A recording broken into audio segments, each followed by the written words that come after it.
എല്ലാ സുഹൃത്തുക്കൾക്കും life vision top സ്റ്റാറിലേക്ക് ഒരിക്കൽ കൂടി സ്വാഗതം ചെയ്യുന്നു. ഇന്നത്തെ വീഡിയോ നമ്മുടെ ഇന്ത്യയുടെ നിലപാടുകൾ എങ്ങനെയായിരിക്കണം എന്നുള്ളതിനെക്കുറിച്ചുള്ള ഒരു ചെറു വീഡിയോ ആണ്. നമുക്കറിയാം, യഥാർത്ഥത്തിൽ ശത്രുക്കളാര് മിത്രങ്ങളാരെന്ന് തീർത്ത് പറയാൻ സാധിക്കാത്ത ഒരു ലോകമാണ് ഇപ്പോൾ നമുക്ക് കാണാൻ സാധിക്കുന്നത്. തീർച്ചയായിട്ടും പ്രത്യക്ഷത്തിലുള്ള നമ്മുടെ ശത്രുക്കൾ എന്ന് പറയുന്നത് പാകിസ്ഥാനും ചൈനയും. അവരൊരുമിച്ച് കൈകോർത്ത് ഇന്ത്യയെ അസ്ഥിരപ്പെടുത്താൻ മാക്സിമം അവർ ശ്രമിക്കുന്നു. എന്തായിരുന്നാലും നമ്മുടെ നയപരമായ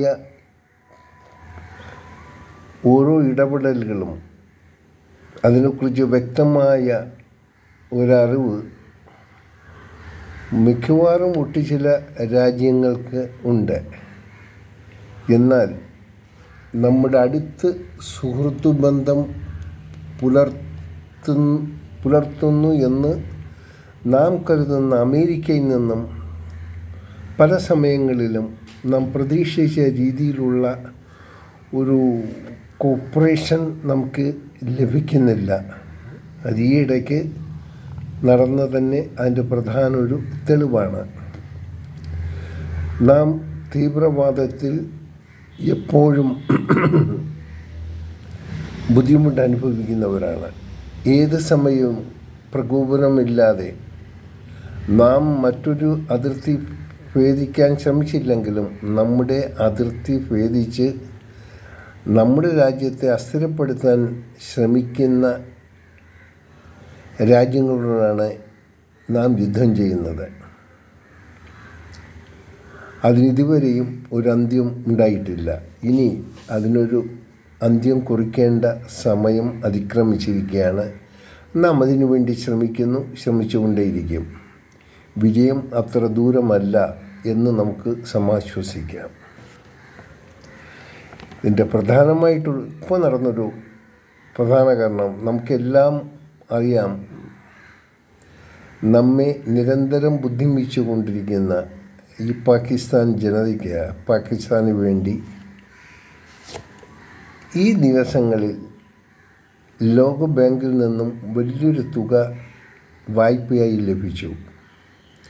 ആ വായ്പ ലഭിക്കാൻ അതിന് സമ്മതം മൂടിയത് അമേരിക്കയും. ഇതൊരു അവിശ്വസനീയമായ ഒരു കാര്യമാണ്. ഈ തുക അവർക്ക് ലഭിച്ചതിനോടൊപ്പം തന്നെ പാകിസ്ഥാൻ മന്ത്രിസഭ പ്രഖ്യാപിച്ചത് ആക്രമണത്തിൽ നശിച്ചുപോയ തീവ്രവാദികളുടെ ക്യാമ്പുകളെല്ലാം പുനരുദ്ധരിക്കും. അതിൽ മരണപ്പെട്ട ഓരോ ഭീകരനും 1 കോടി രൂപ വീതം സഹായം ചെയ്യും. സ്വന്തം കാര്യങ്ങൾ വരെ നോക്കാൻ ത്രാണിയില്ലാതിരിക്കുന്ന ഈ സമയത്ത്, കൊടും ദാരിദ്ര്യത്തിൽ കഴിയുന്ന ഈ സമയത്ത് തീവ്രവാദികളെ തന്നെയാണ് അവർ വീണ്ടും സഹായിക്കുന്നത്. അതും വേൾഡ് ബാങ്കിൽ നിന്ന് കിട്ടിയ തുകയിൽ നിന്നും. ആ തുക വേൾഡ് ബാങ്കിൽ നിന്ന് കിട്ടാൻ വേണ്ടി സമ്മതം മൂടിയത് അമേരിക്കയും. ഇതിൽ വച്ച് നോക്കുമ്പോൾ ആരാണ് മിത്രങ്ങൾ, ആരാണ് ശത്രുക്കളെന്ന് നമുക്ക് എങ്ങനെ അറിയാൻ പറ്റും? ഇനി നമ്മുടെ ഓരോ ചലനവും നാം സുഹൃത്ത് രാജ്യമെന്ന് പറയുന്നവരിൽ നിന്ന് എന്തെങ്കിലും മാറ്റങ്ങൾ സംഭവിക്കാം. അവരിൽ നിന്ന് എന്തെങ്കിലും സഹായം കിട്ടുന്നെങ്കിൽ അതിൻ്റെ പിന്നിൽ നിന്ന് അതിൻ്റേതായ ദൂഷ്യഫലങ്ങളും ചിലപ്പോൾ നമ്മൾ അനുഭവിക്കേണ്ടി വരും. എന്തായിരുന്നാലും എന്ത് കാര്യത്തിനും നാം സ്വയം പര്യാപ്തത നേടേണ്ട ഒരു കാലഘട്ടമാണ്. അത് നാം നേടിക്കൊണ്ടിരിക്കുന്നു. അതിന് നമ്മുടെ ഈ ഭരണകക്ഷിയോട് നാം എല്ലാം കടമപ്പെട്ടവരുമാണ്. ഇനി നമുക്ക് ആരുടെയും ഭൂമിയും നമ്മുടെ മറ്റൊരു രാജ്യത്തിൻ്റെ പരമാധികാരത്തിൽ കടന്നു എത്തേണ്ട കാര്യം നമുക്കില്ല. നമ്മളത് ആഗ്രഹിക്കുന്ന കൂട്ടരല്ല. നമ്മൾ ധർമ്മത്തിനും നീതിക്കും വേണ്ടി നിലകൊള്ളുന്നൊരു ജനതയാണ്, ഒരു രാജ്യമാണ്. അത് ആൾമോസ്റ്റ് ലോകത്തിലുള്ള എല്ലാ ജനങ്ങൾക്കും അറിയാം. ഇനി നല്ലൊരു വാർത്തയാണ് നമുക്കിപ്പോൾ കേൾക്കുന്നത്. അതായത് ഈ ഗവൺമെൻറ് എടുക്കുന്ന ഒരു നല്ലൊരു തീരുമാനമാണ്. എല്ലാ പാർട്ടികളിലുമുള്ള MP-മാരെ ഏകോപിപ്പിച്ച് അതിന് സംഘങ്ങളായി രാജ്യത്തിന് പുറം രാജ്യങ്ങളിൽ അവരെ അയക്കുകയും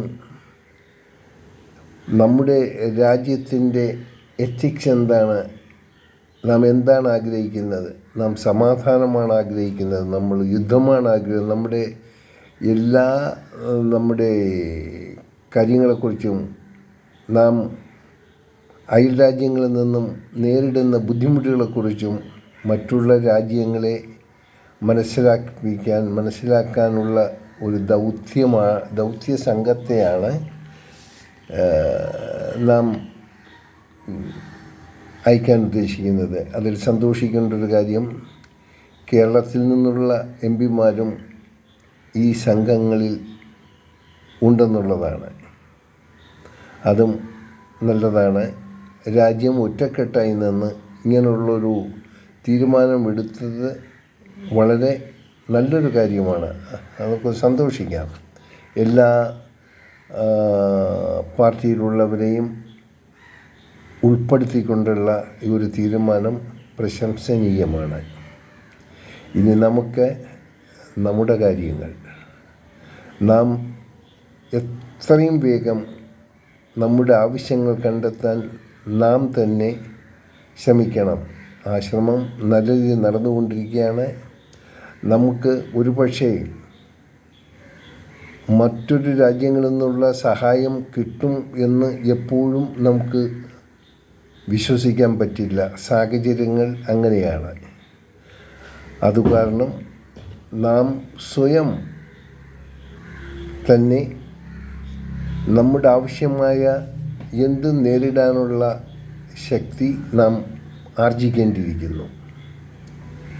സത്യത്തിനും നീതിക്കും വേണ്ടിയുള്ള നമ്മുടെ ഈ ദൗത്യം നാം എപ്പോഴും തുടർന്നുകൊണ്ടേയിരിക്കണം.